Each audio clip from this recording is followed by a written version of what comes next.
friends.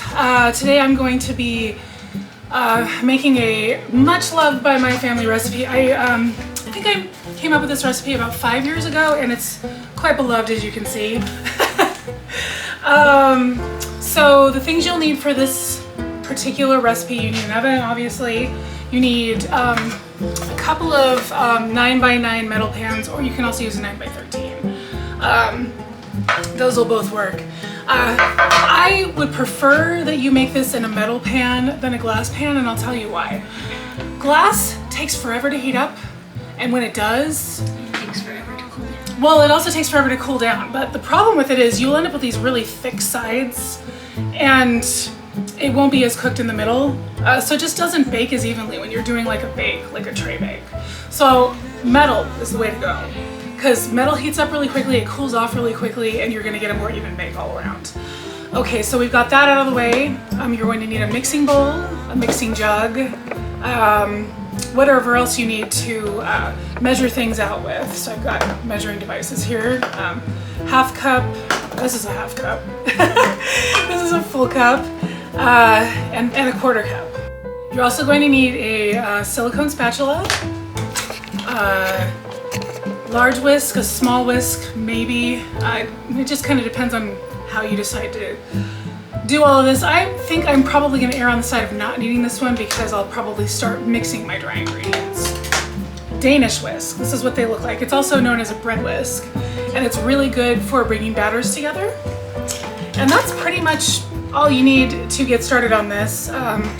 So I'm going to start by creaming my eggs and my sugar together. So in this measuring device I have 2 eggs, and I'm going to add 1.5 cups of sugar to that. 1.5.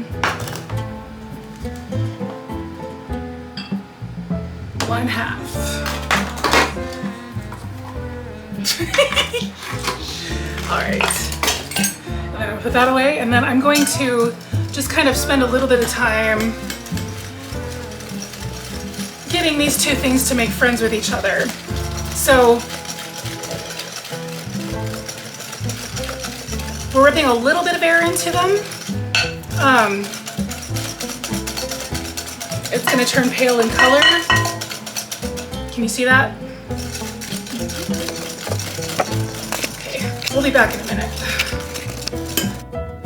So to this, normally I would add the butter at this stage, but I'm not going to do that. I am going to get 4 ounces of white chocolate. All right, and we're back. And so I am now adding some white chocolate to this. This is actually a fairly new addition to this recipe. It was kind of my discovery that I made with the donuts and coconut cake, that I decided to experiment with it a little bit more. And it really does just kind of bring like a brownie-like texture to things, and I love it. So it is pretty good. Why not add it to the pumpkin bars too, right? All right, so I'm gonna gently mix that in. And now I'm going to go in with the pumpkin. And I'm gonna switch to my Danish whisk.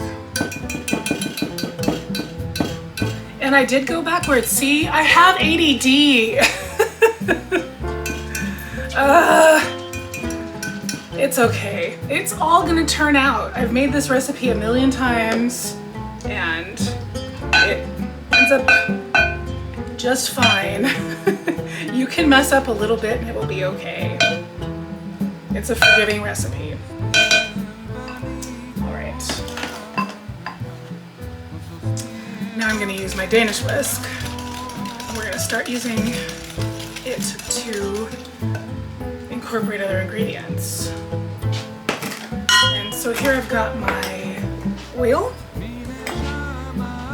and we need a 1/4 cup of oil.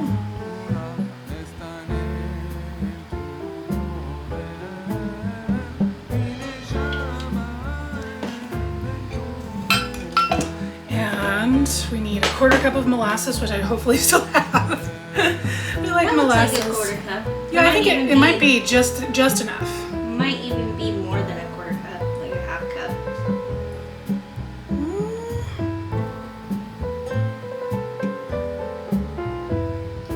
molasses is gonna be sticky. So. Yeah, I know. It might take a second for this to drip into this container. Let's just come back in a minute.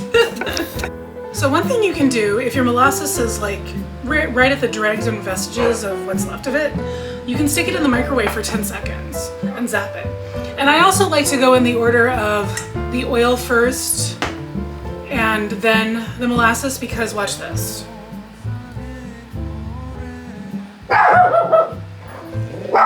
It mostly comes out clean, mostly. Mostly comes out clean. I need half a cup of milk. All right, and I think that is everything but the vanilla, which I'm gonna add a capful of. This is Mexican vanilla. Use whatever vanilla you can find right now, which might be difficult because of how things are going.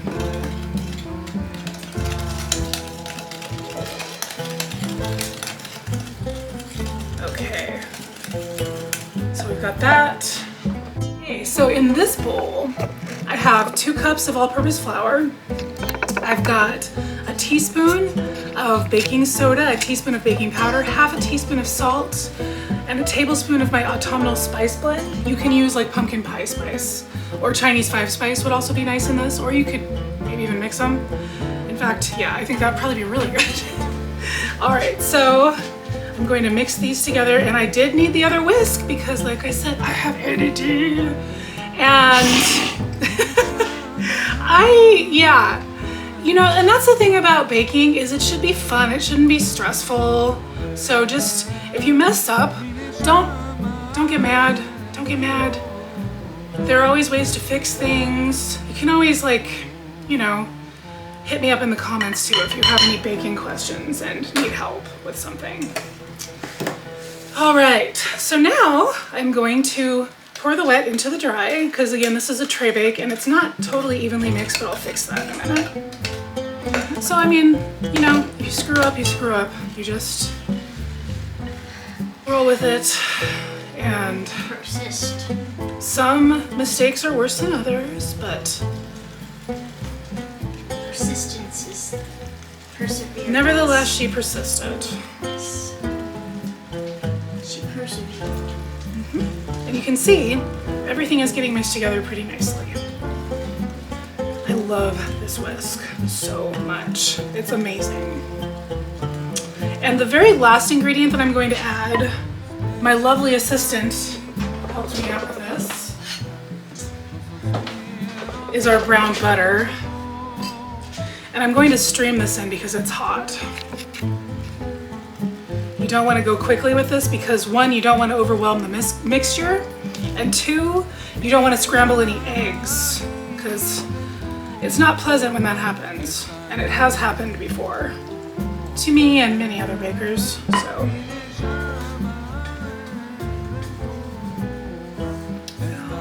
that's it. And once things are tempered, you can kind of just dump whatever is left in there. Okay, so I actually got rid of the last pan that I used to make this, which was a much larger pan than this one, but it seems to be fitting just fine in here. So I'm just gonna go ahead and bake it in this pan, and it should take about 35 to 40 minutes in a preheated 350-degree oven, which I heard beep just now. Hi everybody. It's Luna tasting it this time. Why not? Let's see how this turned out. Ooh. Ooh, nice. You like that? Yay. It's very smooth. It's got a lot of pumpkin flavor, a lot of spice. How did the white chocolate behave in it, do you think? It's definitely very fudgy. Like it's got a very fudgy texture. It's not stodgy at all.